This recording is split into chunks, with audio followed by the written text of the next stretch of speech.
Bonjour, alors aujourd'hui dans cette vidéo nous allons étudier en détail le tir parabolique. On va faire une étude mécanique pour retrouver plusieurs choses, retrouver l'équation de la trajectoire du mouvement d'un objet donc, qui subirait un tir parabolique, et on essaiera de faire peut-être quelques applications, quelques calculs pour essayer de retrouver quelques informations sur la position, sur la vitesse aussi de l'objet au cours de cette trajectoire.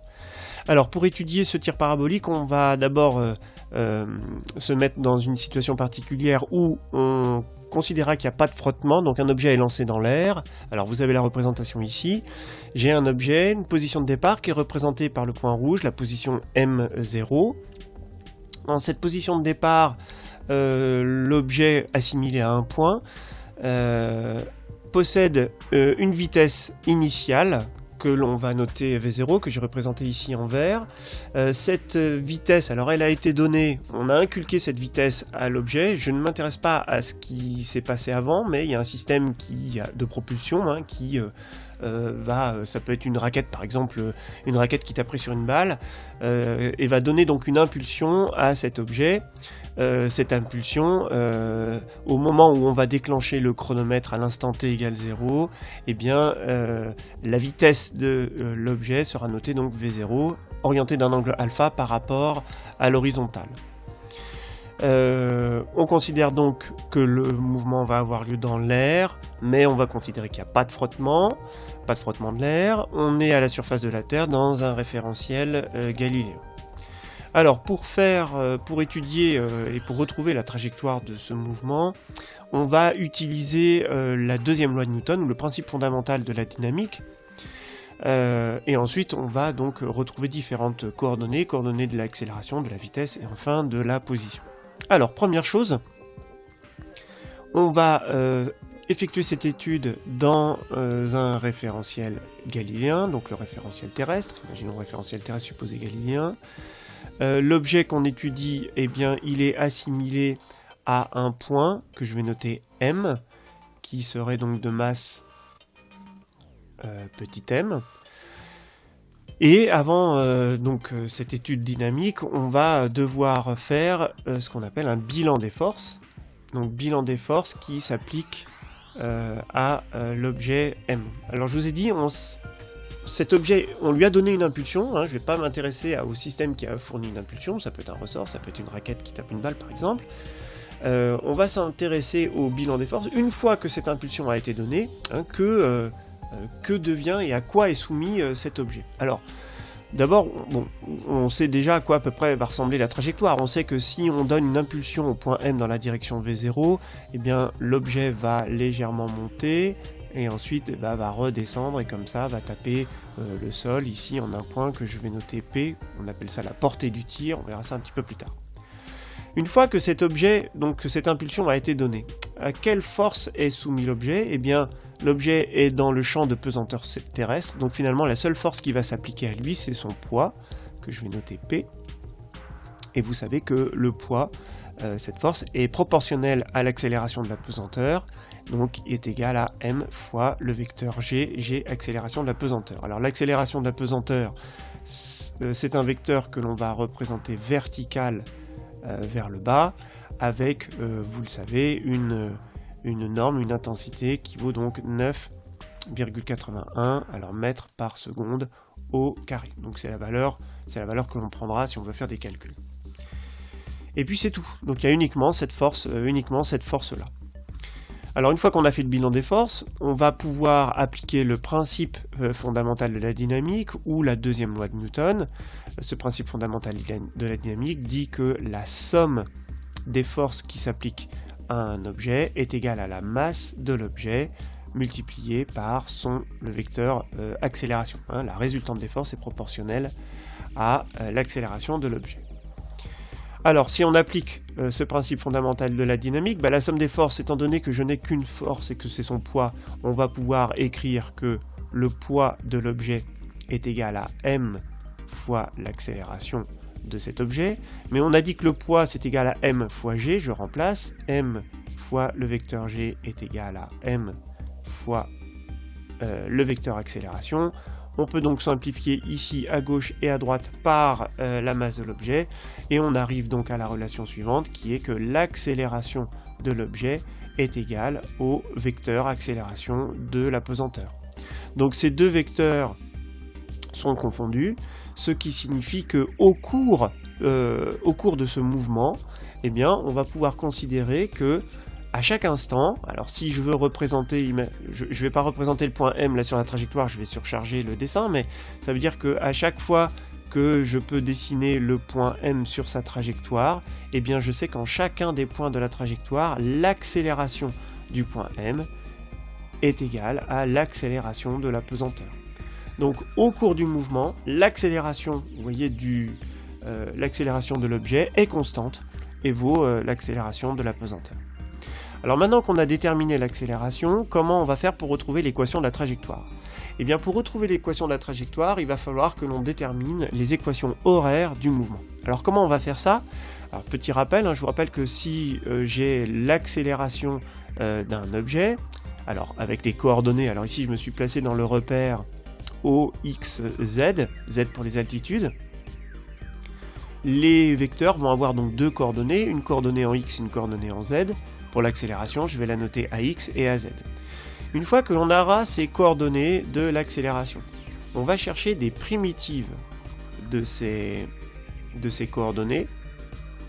Et une fois que l'on aura ces primitives, eh bien tout ça va nous donner les coordonnées de la vitesse de l'objet. Donc deux coordonnées, une coordonnée en X, une coordonnée en Z.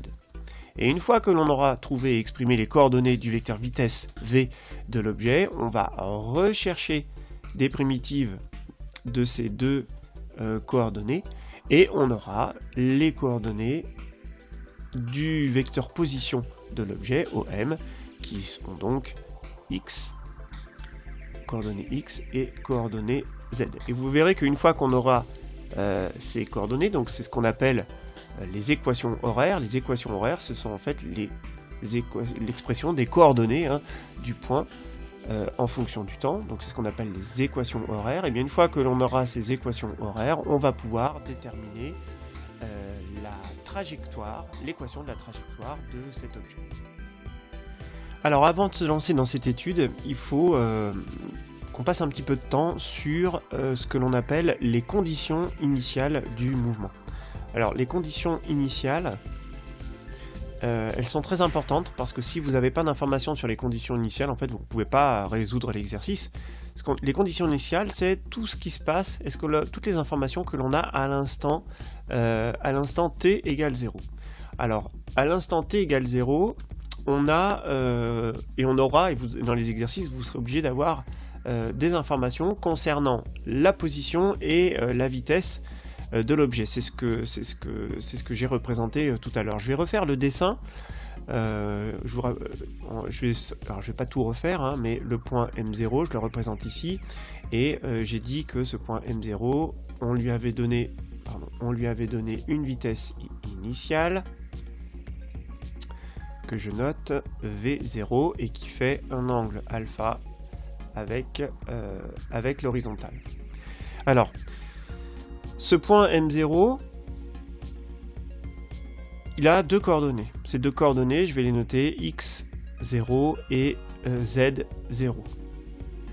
Alors, ça pourrait très bien être l'origine du repère. Dans ce cas, X0 et Z0 vaudraient 0, mais ça peut être aussi n'importe quoi. Donc, je vais garder, dans toute la démonstration, je vais garder les coordonnées X0 et Z0 du point M0. Et puis, alors, on vous donnera dans les exercices des informations sur la vitesse initiale. Donc la vitesse initiale, c'est un vecteur, je l'ai représenté ici. Il a donc deux coordonnées. Ces coordonnées, je vais les noter V0 X pour la coordonnée en X et V0 Z pour la coordonnée en Z. Alors en général, on va pas vous donner les coordonnées du vecteur V0, mais on va vous donner la valeur de la vitesse. Donc en fait, ce qui vous sera donné dans les exercices, et alors pourquoi on vous la donnera ? Parce qu'en fait, c'est assez simple à mesurer dans la réalité. On peut mesurer la vitesse initiale d'une balle, comme on mesurerait la vitesse d'un service de tennis. Donc ces vitesses, elles sont facilement mesurables. Donc l'information que vous aurez, c'est la valeur de V0, hein, en mètres par seconde par exemple, en km/h, on va vous faire les conversions après. Et ce que l'on peut vous donner aussi, c'est la valeur de alpha, l'angle d'inclinaison, parce que là aussi c'est encore facile, c'est assez simple à déterminer ça en pratique. Alors, comment est-ce que, à partir de ces données, ici, je vais pouvoir ressortir quelques informations sur les coordonnées du vecteur vitesse, parce que c'est bien les coordonnées qu'il va falloir déterminer et dont on va avoir besoin. Alors, je vous rappelle que si je connais la valeur de V0, V0 ça représente quoi? Ça représente la longueur du vecteur V0. Si je veux avoir les coordonnées c'est quoi? C'est les projections du vecteur sur l'axe X, et projection du vecteur sur l'axe sur l'axe Z. Donc en fait, vous voyez ici que sur ces histoires de projection, alors c'est pareil, j'avais fait une vidéo sur les projections de force, vous irez voir, on peut exprimer ces projections en fonction de la valeur de V0, qui représente donc l'hypoténuse ici d'un triangle, et en fonction de l'angle alpha. Et si vous appliquez les relations de trigonométrie, vous allez avoir la relation qui est que V0 X, qui ici représente ici, vous voyez, le côté adjacent, si je me place dans ce triangle-là, je suis bien sur le côté adjacent du triangle, et bien V0X sera égal à l'hypoténuse, c'est-à-dire V0 multiplié par cosinus alpha. Et en V0Z, eh bien on est dans l'autre partie du triangle ici, et on aura donc V0 multiplié par sinus alpha. Donc avec les relations de trigonométrie, on va pouvoir retrouver ces coordonnées. Donc voilà les conditions initiales. J'ai deux informations sur les coordonnées du point M0, et j'ai même les coordonnées ici du vecteur V0. Et vous allez voir qu'avec ces conditions initiales, on va pouvoir retrouver les expressions des coordonnées de chacun des vecteurs A, V et OM, qui nous permettra ensuite de calculer et de déterminer l'équation de la trajectoire. Alors on y va, on commence la démonstration et on commence l'étude. Donc la première étape, c'est de déterminer les coordonnées du vecteur accélération AX et AZ. Alors ça va aller très vite, puisqu'on a dit que finalement l'accélération c'est la même chose que le vecteur accélération de la pesanteur G. Donc finalement les coordonnées de l'accélération, ce sera les coordonnées du vecteur accélération de la pesanteur. C'est un vecteur qui est vertical, ce vecteur vertical n'a pas de coordonnées en X, et comme c'est un vecteur vertical, j'ai uniquement une coordonnée en Z. La longueur du vecteur accélération, eh bien, ce sera la valeur de l'accélération, c'est-à-dire G, qu'on pourrait remplacer par 9,81. Attention, ce vecteur accélération est orienté vers le bas, l'accélération de la pesanteur est orientée vers le bas, et j'ai décidé de prendre l'orientation de l'axe OZ, attention, vers le haut. Donc l'axe OZ est orienté vers le haut, ce qui signifie que la coordonnée en Z de l'accélération est négative, donc il va bien falloir que je rajoute un signe moins ici. Voilà pour les coordonnées de l'accélération. Alors maintenant, on va pouvoir passer aux coordonnées de la vitesse. Vecteur vitesse, on a dit que les deux coordonnées sont des primitives des coordonnées de l'accélération. Donc, je vais devoir passer de cette étape à cette étape en cherchant des primitives. Donc, en X, il va falloir que je cherche une primitive de 0, et en Z, une primitive de moins G. Donc en fait, vous voyez, j'ai deux primitives à trouver. La primitive de 0. La primitive de 0, en mathématiques, la primitive de 0, c'est une constante. Quand je dérive une constante, j'obtiens 0. Donc la primitive de Vx sera donc une constante. Alors maintenant, quelle constante? Eh bien la constante, je vais vous demander d'admettre que cette constante, on peut le démontrer, mais je vais vous demander d'admettre que cette constante, en fait, eh bien, je suis en train de chercher la coordonnée Vx. Donc la constante, en fait, c'est la coordonnée Vx à l'instant 0. Donc je vais bien mettre le 0 ici en rouge, pour bien que vous compreniez que cette constante, en fait, correspond à la coordonnée Vx à l'instant 0. Donc, la coordonnée Vx à l'instant 0, eh ben, c'est V0x. Et V0x, on a dit tout à l'heure que ça valait V0 multiplié par cosinus alpha. Alpha est une constante, V0 est une constante, donc quand je fais V0 cos alpha, j'obtiens bien quelque chose qui est constant. Et quand je dérive cette constante, je retombe bien sur 0, accélération x 0. Donc ça fonctionne. En z maintenant. En z, je dois trouver une primitive de moins g. Moins g, c'est une constante. La primitive d'une constante en mathématiques, ce sera donc la valeur de cette constante, moins g, multiplié par t, plus une constante. Parce que quand je dérive cette constante, j'obtiens 0. Donc vous voyez que si je dérive la fonction moins gt plus la constante, la dérivée de la constante est nulle, la dérivée de la constante est nulle, la dérivée de moins gt c'est bien moins g, donc cette fonction est bien une primitive de moins g. Alors là encore, même chose, qu'est-ce que je prends pour la valeur de cette constante? Eh bien comme je suis en train de chercher vz, eh bien la constante, ce sera la valeur de vz à l'instant 0. Autrement dit, on va pouvoir écrire que vz est égal à moins gt plus la valeur de vz à l'instant 0. Et la valeur de vz à l'instant 0, eh ben, c'est v0z. Et v0z, la coordonnée v0z, eh bien, on sait ce qu'elle vaut. On l'a déterminé tout à l'heure. Elle vaut v0 sinus alpha. Donc, la coordonnée vz de la vitesse sera égale à moins gt plus v0 sinus alpha. Voilà les coordonnées du vecteur vitesse. Alors, je vais les réécrire là. Le vecteur vitesse a donc pour coordonnées en x v0 cosinus alpha. Donc cette coordonnée elle est constante, elle ne change pas. Tout le long du mouvement, le vecteur vitesse aura une coordonnée en x qui vaut v0 cos alpha. Cette coordonnée ne change pas. Par contre en z, vous voyez que cette coordonnée elle change avec le temps et elle vaut moins gt plus v0 sinus alpha. Voilà les coordonnées du vecteur vitesse. Alors, maintenant, maintenant on va refaire la dernière étape, c'est-à-dire trouver, pareil, des primitives pour ensuite retrouver les équations horaires du mouvement, c'est-à-dire les équations, les coordonnées du vecteur position du point.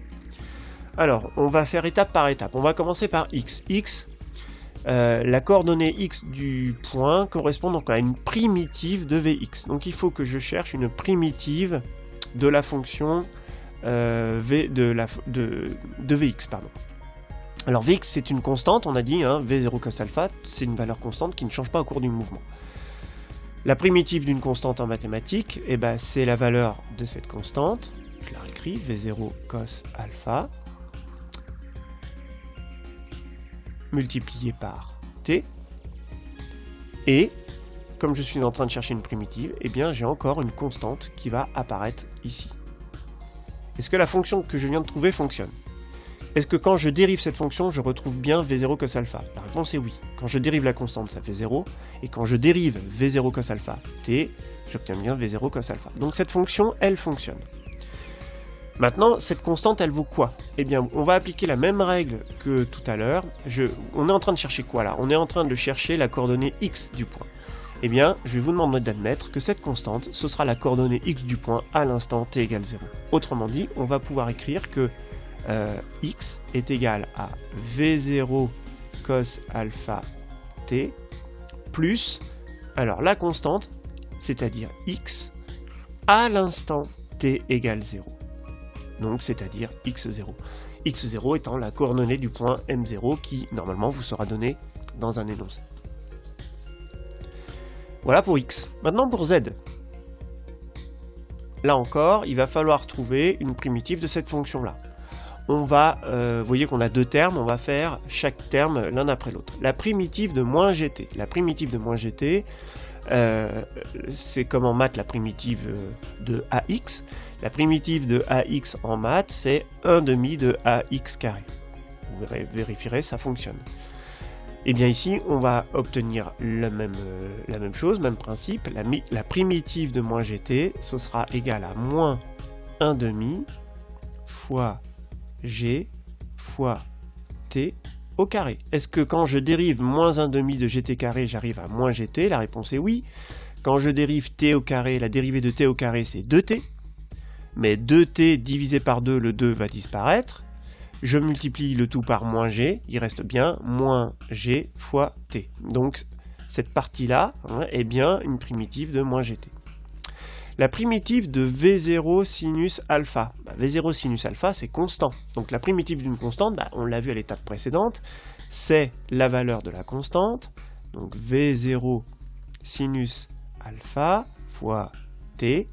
Mais il va falloir que je rajoute encore une constante. À chaque fois que je cherche une primitive, il y a toujours une constante qui apparaît en mathématiques. Et je vais vous demander, là encore, d'admettre, mais ça se démontre très facilement, je vais vous demander d'admettre que cette constante, elle vaut quoi? Je suis en train de chercher la coordonnée z, et bien c'est tout simplement la coordonnée z à l'instant 0, c'est-à-dire ce sera z0. Donc, mon expression de coordonnées en z aura l'expression suivante, moins 1/2 de g t carré plus V0 sinus alpha t plus, eh bien, la coordonnée z à l'instant 0, c'est-à-dire z0. Voilà les coordonnées du vecteur position. Donc je vais les réécrire ici et puis on va voir ce qu'on en fait. Donc en x, on a dit V0 cos alpha le tout fois t plus x0 et en z, moins 1/2 de gt au carré plus V0 sinus alpha fois t plus z0. Voilà les équations, c'est ce qu'on appelle ça, les équations horaires du mouvement. Donc ce sont les coordonnées du vecteur position et vous voyez qu'évidemment ces équations, ces fonctions, elles dépendent du temps, donc elles vont varier au cours du temps, évidemment. Alors maintenant, comment, on a quasiment terminé, comment retrouver l'équation de la trajectoire, maintenant l'équation de la trajectoire du point. Alors cette trajectoire, on est dans le repère x, o, z, donc en fait cette trajectoire, c'est une fonction mathématique qui aura une équation du type z est égal à f de x. Comme en mathématiques vous faites y égale f de x, là on va avoir une fonction z est égal f de x. On est bien dans le repère, je vous le refais ici très rapidement, on est dans le repère z, o, x, on va avoir une trajectoire qui va ressembler à ça. On est parti du point ici M0, on va arriver au sol sur le point P, on a bien une courbe d'une fonction mathématique qui aura pour équation z est égal à f de x. Voilà ce que l'on doit trouver. Alors, comment retrouver cette équation de trajectoire? Bien pour ça, il y a une astuce. Vous voyez qu'on va partir évidemment des équations horaires. Alors, ces équations horaires, je vais les numéroter. La première, je vais la numéroter 1 et la deuxième, numéroter 2. Alors, l'astuce est la suivante. Vous voyez que dans l'équation d'une trajectoire, en fait, le temps n'intervient plus. On a juste une équation z en fonction de x.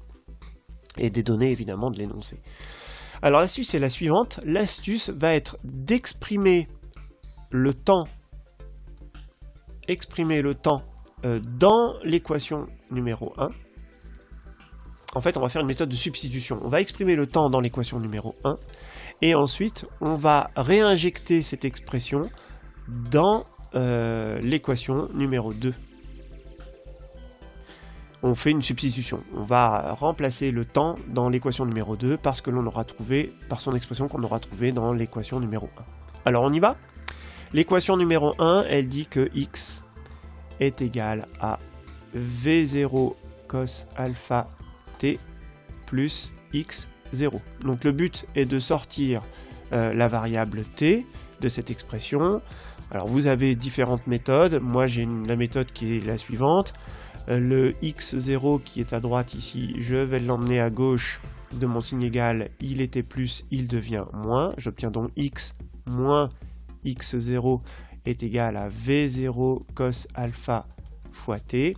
Et maintenant, tout ce qui est v0 cos alpha t, je l'emmène de l'autre côté du signe égal, il était multiplié. Quand je vais l'emmener de l'autre côté, il va devenir divisé. On va donc arriver à l'équation suivante, x moins x0 divisé par V0 cos alpha est égal à t. Voilà l'expression du temps dans l'équation à partir de l'équation numéro 1. Et maintenant, cette expression du temps, eh bien, on va pouvoir aller la mettre dans l'équation numéro 2. Alors ça veut dire que, je ne la réécris pas, l'équation numéro 2, elle est ici. Vous voyez que à chaque fois que je vois le temps dans l'équation numéro 2, c'est-à-dire ici et ici, eh bien, je vais remplacer le temps par l'expression que je viens de trouver ici à partir de l'équation numéro 1. Et là, vous voyez qu'on va arriver à une équation assez compliquée.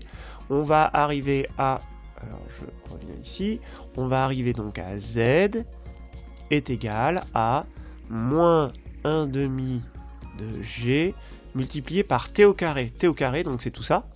Donc x moins x0 divisé par v0 cosinus alpha, le tout au carré.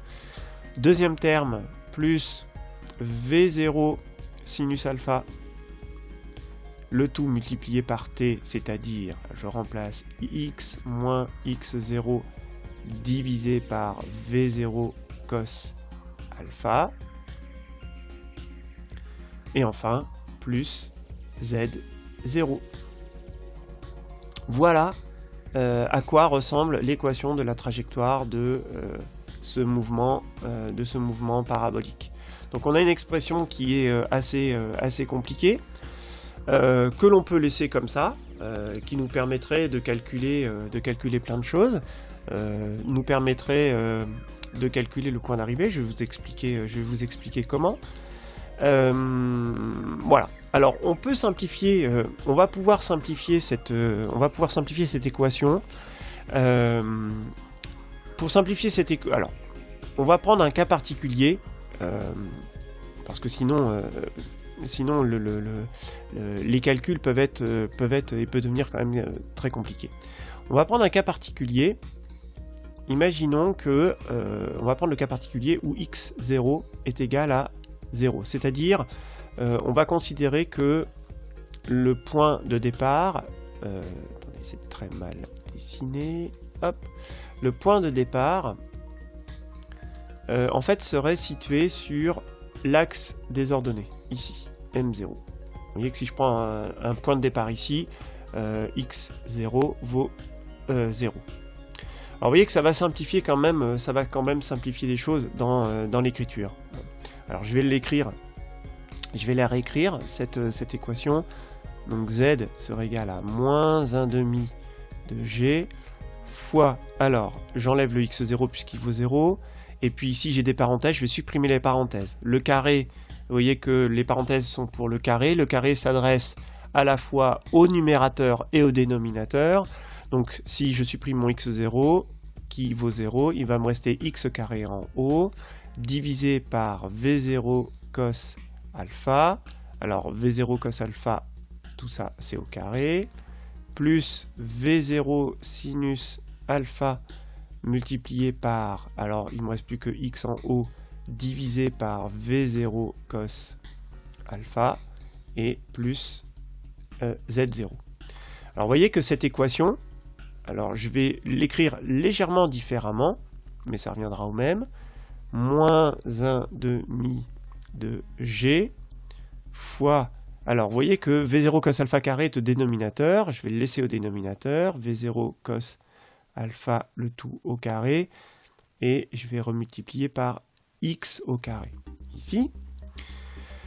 Dans le deuxième terme, vous voyez qu'on peut simplifier, je multiplie par v0 en haut et en bas, v0 sinus alpha, divisé par v0 cos alpha, donc le v0, on peut le supprimer, il va me rester plus sinus alpha sur cos alpha au dénominateur fois x, et plus z0. Alors là, vous voyez qu'on a une équation qui ressemble en maths à z est égal à ax carré plus bx plus, alors pardon, je vais pas mettre z0, plus c. Donc on a ici finalement une équation du second degré, z égale l'équation d'une fonction du second degré, autrement dit, c'est une parabole. Donc c'est pour ça qu'on appelle ça un tir parabolique, c'est que la trajectoire de ce mouvement est une parabole. Le coefficient A, bah, c'est tout ça. Donc il est ici, le coefficient A, je vais vous l'encadrer, pas trop surchargé. Le coefficient A, il est là. Le coefficient B, il est là. Et le coefficient C, eh bien c'est Z0. Donc voilà, vous avez des informations sur les différents coefficients, et donc vous pouvez tracer votre courbe, puisque la valeur de G elle est donnée, la valeur de V0 vous sera donnée, la valeur de alpha vous sera donnée, vous pouvez donc calculer vos coefficients A, B et C. Une toute dernière remarque, quand on calcule sinus, quand on fait sinus divisé par cosinus, on peut encore simplifier ce truc-là. Je ne vous l'ai pas dit, mais je vous le dis là. En fait, sinus divisé par cosinus, sinus alpha divisé par cosinus alpha, en mathématiques, c'est la même chose que tangente alpha. Donc en fait, quand vous faites sinus divisé par cosinus, c'est tangente, c'est-à-dire que votre coefficient B ici serait égal à tangente alpha. Bon, ça allège un petit peu l'écriture. Voilà pour cette équation de trajectoire. Eh bien écoutez, d'ici la prochaine vidéo, je vous souhaite bon courage et je vous dis à bientôt.